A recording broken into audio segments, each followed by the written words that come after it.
Aquest sincrotró, Alba, que tenim aquí, és una fita importantíssima en el desenvolupament tecnològic i científic del nostre país. En primer lloc, és una obra de tercera generació dins d'aquest tipus de tecnologia, acceleradors de partícules, en aquest cas acceleradors d'electrons, que que permet, en aquest cas, l'estudi molt fidel i molt precís de l'estructura dels materials, de l'estructura de les partícules, l'estructura dels materials, i que té aplicacions en tota mena d'indústries, o sigui, no només aplicacions docents. No oblidem que estem al costat d'una universitat amb una comunitat de científics, no hi ha d'alumnes sinó de científics, que pot ser entorn de les 3.000 persones o 3.500, i que per tant té un potencial enorme com a hub de coneixement i com a tractor de coneixement. Deia que això té aplicacions a tota mena de sectors industrials, des del petroli fins al patrimoni cultural, des dels aliments i la salut, els medicaments, fins a la nanotecnologia. O sigui, això no s'acaba, diguéssim. I per nosaltres és un bon exemple del que Ciutadans es proposa, és a dir, ser un país excel·lent en matèria científica i tecnològica, i en aquest sentit, i abans de, si voleu, precisar més, vull reivindicar la nostra idea d'un gran pacte nacional per la ciència, mirant els propers 20 anys, és a dir, aplicar una política de compromís amb un pla de xoc i un canvi, donar-li la volta com un mitjó a l'enfoc que s'ha fet de la qüestió científica a Espanya, i aquest gran pacte nacional per la ciència hauria de beneficiar no només les empreses, no només la docència, no només replantejar la forma en què les universitats mesuren la seva eficàcia, etc., sinó la forma de finançament, les relacions entre universitat i empresa, i també la cultura científica en aquest país, que deixa bastant que desitjar, i on d'entrada hauríem d'instal·lar el coneixement, l'estudi i coneixement i assumpció del mètode científic com una cosa normal des de l'escola. I ara, si voleu alguna precisió o alguna pregunta, encara que no tingui res a veure amb això, doncs encantat de contestar. Però, si permets, per incidir en el Pacte Nacional per la Ciència, inclou això, entenc, un canvi en les prioritats d'inversió en IR+D+I? Absolutament.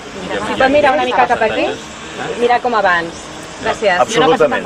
Nosaltres ens proposem que hi hagi l'any 2020, és a dir, a la fi, si pot ser d'aquesta legislatura, si és que comença, no? Doncs a la fi d'aquesta legislatura que hauria de començar, que el 3% del PIB es dediqui a I+D+I. A més, tot el plantejament del que ha de ser la universitat en si mateixa ha de canviar. Nosaltres volem l'especialització de les universitats, volem un sistema en què objectivament i de forma externa es pugui mesurar la seva excel·lència científica, es pugui mesurar la qualitat docent i es pugui mesurar l'impacte internacional del que es fa, generant també els ponts per la fluïditat, la fluïdesa d'intercanvis, atreure professors i docents, investigadors de tot el món, identificar els alumnes amb més potencial i formar-los en una carrera ben estructurada, identificar i cooptar també els millors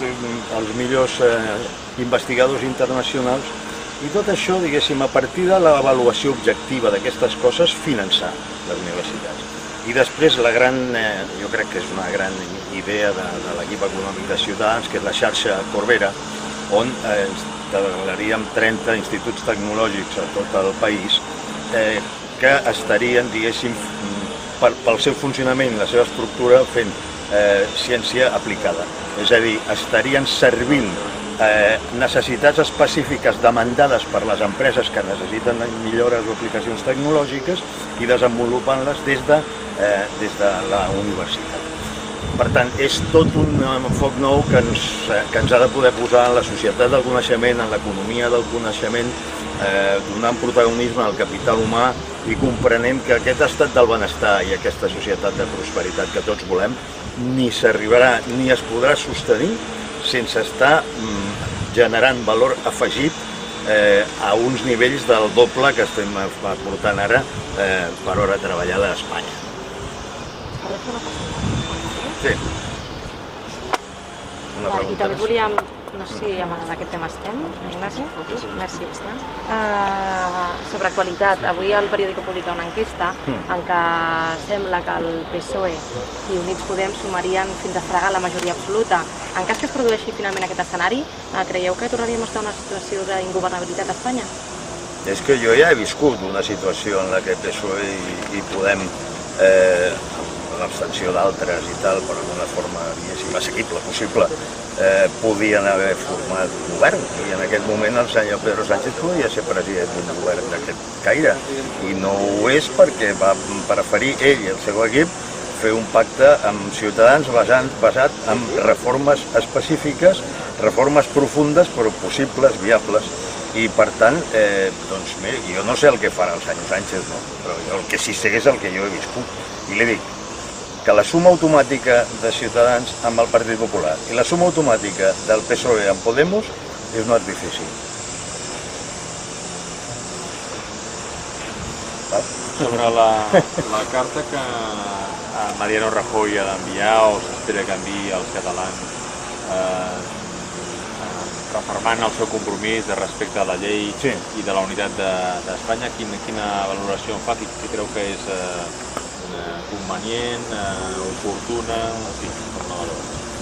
Home, no sé si la fa com a president del govern o com a president del partit o com a candidat, no he vist la carta, I la veritat és que tampoc sé si ha arribat a la gent la carta, no he vist cap exemplar. Però res a dir, o sigui, si és un candidat que fa una carta, doncs la pot fer fent la segmentació dels seus votants com més s'estimi, no? Naturalment, si el que diu és que la llei s'ha de complir, doncs d'acord, no? A mi, més que el contingut, que imagino que serà dintre de les coses aquestes de les afirmacions d'obvietat a les que ens té acostumat el senyor Rajoy, doncs, home, serà d'agrair que digui alguna cosa sobre Catalunya, està bé que alguna cosa digui, i segon, jo el que vull jutjar és com ho enfoca. Jo vull veure si és el president del govern, o que és mig president de govern, mig candidat, vull veure qui és qui dirigeix la carta, perquè això és important. Perdona, tornant al tema d'abans, confieu que Sánchez aleshores no acabi pactant amb Units Podem? O alguna cosa en campanya? No és que confiï, perquè jo no puc parlar en nom de Sánchez, jo represento Ciutadans, però jo el que sí he viscut no ho puc amagar. O sigui, una de les coses que jo vaig dir i vaig insistir que era un problema de repetir eleccions és que ara havíem de simular unes diferències, havíem de posar la llum i subratllar una sèrie de diferències que havien quedat absolutament com a cosa secundària després d'uns mesos de procés de pacte i de negociació, que això sí que és constructiu, que això sí que genera possibilitats per al país, no? Bé, estem en aquestes eleccions i naturalment és una campanya. Ara, jo el que no faré és mentir. Jo vaig estar en l'equip negociador, jo vaig negociar amb l'equip del senyor Sánchez i vam fer 200 reformes, vam posar negre sobre la 200 reformes molt profundes que tenien a veure amb totes les àrees de la cosa pública. Les vam signar, estan ells, a mi m'ho ha dit el senyor Serrano, molt còmode amb aquestes reformes. Nosaltres també estem molt còmodes amb aquestes reformes. Si vostè em diu que els qui van signar això ara faran un pacte amb Podemos, escolti, jo he estat assegut a una taula de negociació amb el PSOE i amb Podemos. I jo li dic que abans que nosaltres responguéssim la proposta de Podemos, que consistia en trencar l'acord que ja hi havia, deixar-nos fora i fer un govern a la valenciana, abans que nosaltres responguéssim, ja ho va fer el Partit Socialista, dient ¿Qué es lo que no habéis entendido? Aquí hay un pacto, está firmado, está vigente, y si queréis, lo mejoráis. Per tant, jo no mentiré sobre això. Aquesta és la veritat. Això de les sumes automàtiques, doncs, no sé si funcionen així com la gent es creu. No?